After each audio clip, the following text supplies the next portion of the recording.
घबराओगे कि सर 2 महीने में क्या पढ़ें क्या नहीं पढ़ें, 2 महीने में इतना सिलेबस कवर हो सकता है क्या, नहीं होगा। लेकिन घबराने से समाधान नहीं है। बेटर चीज है कि आज ही रात को इस वीडियो के बाद में पूर्व एग्जाम के पीवाईक्यू लेकर पूरे सिलेबस का एनालिसिस कीजिए, और जो टॉपिक आपको लगता है कि यहां से लगातार प्रश्न आ रहा है उनको थोड़ा शानदार तरीके से तैयार कर लो।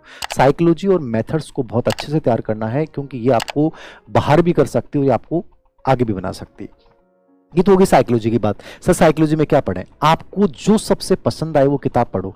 मैं तो यही कहूंगा कि देव सिंह मेरी किताब पढ़ो, मैं तो यही कहूंगा कि अवनी की किताब पढ़ो, क्योंकि ये अभी ग्रेड फेस्ट के पेपर हुए हैं उनमें भी सबसे रास्ता में 1 नंबर पे है। मैटर कंटेंट आपको लग सकता है कि सर हार्ड है, देखो जिंदगी में हर चीज हार्ड लगेगी यदि आप पढ़ोगे नहीं तो। एक बार विल पावर के साथ किताब को पढ़ना शुरू करोगे, पीवाईक्यू साथ में देखोगे, तो कोई हार्ड नहीं है, क्योंकि पेपर आता है यहां से। आप इजी किताब के रूप में आप 20 पेज 50 पेज पढ़ोगे, सब प्रश्न नहीं आएंगे, समझना पड़ेगा, छोटी छोटी चीजें आती हैं। तो मेरी तो राय है कि आप अवनी की साइकोलॉजी वाली किताब ले आइए, और साथ में एक पीवाईक्यू की बुक आती है वो भी साथ में पढ़िए। यदि इनसे बेटर आपको कोई किताब लगती है तो आपका मन मांगे वो किताब पढ़िए। मैं नहीं कहता कि मेरी ही किताब पढ़िए, मुझे अपनी किताब पे विश्वास है कि वो बेटर है, इसलिए मैं तो ये सजेस्ट करूंगा कि उसको पढ़िए।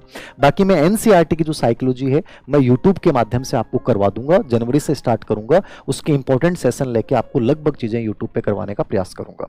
नंबर 2 पे दूसरी जो चीज इंपॉर्टेंट है वो है आपकी सभी की लैंग्वेज आएगी, चाहे लेवल फर्स्ट में आप दे रहे हैं चाहे लेवल सेकंड में। साइकोलॉजी भी सेम चीज है, सेम सिलेबस है, बस थोड़ा लेवल ऊपर नीचे होता है। और साइकोलॉजी में प्रश्न क्या आते हैं, अप्लाइड बेस्ड थोड़े से प्रश्न होते हैं, जिसमें बच्चा यदि खुद अपने आप को रख कर आंसर देगा, पॉजिटिव एटीट्यूड के साथ आंसर देगा, तो उसका प्रश्न साइकोलॉजी में गलत नहीं होता। आपने साइकोलॉजी पूरी भी नहीं पढ़ी, लेकिन आप 10% ऐसे सही कर सकते हैं। जब आप अपने ऊपर लेके आंसर करोगे आराम से हो जाएगा। तो थोड़ा सा समझना है कि यार इस साइकोलॉजी का नेचर क्या है, और ऐसे प्रश्न आते हैं तो मेरा आंसर क्या होना चाहिए।